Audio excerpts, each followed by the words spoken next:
Welcome to the Marketing Show, hosted by award-winning B2B sales performance coach Rick Lambert, who has been selected by many of the world's most recognized companies to help them market and sell to win.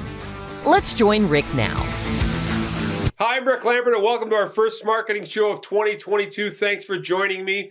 Coming into a new year, you probably too had new ideas, new thoughts, new inspirations, goals, etc. And I thought, why not speak to some of the top business-to-business salespeople I work with on a regular basis and ask them this question: what are you going to do in 2022 in terms of a New Year's resolution or maybe a commitment you're going to make to push your sales to a new level? Now, coming up, I'll share with you 5 of the top 10 answers I heard you might want to consider. And on the next marketing show, we'll share the balance. Let's check out those initial 5 now.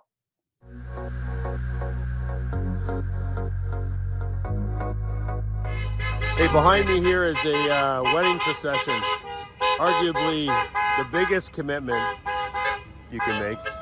And along those lines, I'm just suggesting this year that you and I make a commitment to our personal health. And although it's not always connected to business, I think it's really important. When I went to University of New Hampshire, my first year, they had this saying called the freshman 15. And then you put on 15 pounds your freshman year because you're sitting around not doing much in your dorm room. Now, I don't know if there's one for COVID, the COVID whatever it is, but look, I don't think you would disagree that if you feel good, you're going to be better at whatever you do. You're going to be more positive about whatever you do. You're going to think clearer, and ultimately, you'll be a better salesperson. So as you create your list this year, resolutions, think about your personal health. I think it's a big one. This year, I'm going to suggest you make a commitment to improving your presentations. I'm talking about those initial those first meeting presentations with a customer. We've been doing a lot of rebuilds heading into 2022 for different clients, and I can tell you that a lot of the original drafts of their presentations were all about them, okay? How great they are, all they do, and what we're seeing is that it's really got to be more about the customer and the customer's journey or the challenges the customer has, especially initial few slides in a presentation if you're using PowerPoint, for example. And so my suggestion is take a look at your presentation or presentations and ask yourself, okay, is this about me or about the customer? Because the more you can make it about the customer in 2022, you'll immediately separate yourself from the competition and you'll be selling to win. This year in 2022, I'm going to respectfully suggest you make a commitment to appearing on video, that's right, you on video, on social media. LinkedIn specifically, my suggestion would be. And here's why. Look, you've thought about it.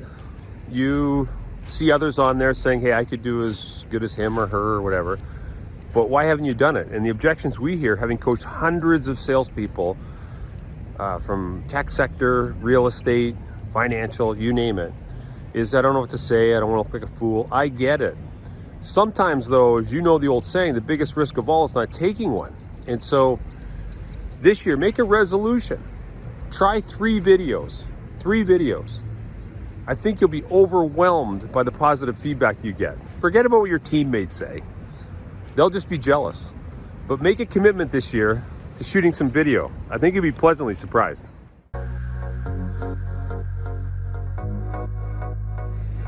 I don't know about you, but I've noticed that people have a shorter attention span. Maybe that's because I live with 2 Gen Zs or Gen Zs or wherever you live.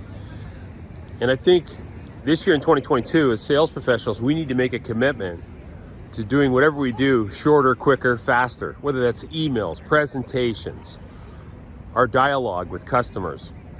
Keep it shorter, stupid. A good idea for 2022. One of the easiest ways to get better is to focus on your strengths, do more of them, but also be honest with yourself and figure out your weaknesses. And so this year, what I'm suggesting you consider is figure out those things that you don't want to repeat in 2022 that didn't work for you in 2021. Maybe you didn't do enough prospecting. Maybe you went on too long in presentations. Maybe your virtual background in meetings was horrific and spoke louder than whatever you were saying. All I'm suggesting is, as a sales professional, identify 3 to 5 things that you don't want to repeat in 2022 and make appropriate plans to help you sell to win this year. Well, there you have it. 5 of the top 10 New Year's commitments elite salespeople like you are making this year. Join me next week when I share the balance of those 10. And in the meantime, remember, it's important to make a commitment to the commitment you're making to sell to win. See you next week. Thanks for joining us for this episode of The Smarketing Show. If you enjoyed today's show, please like, share, and subscribe to get the latest B2B insights to help you market and sell to win.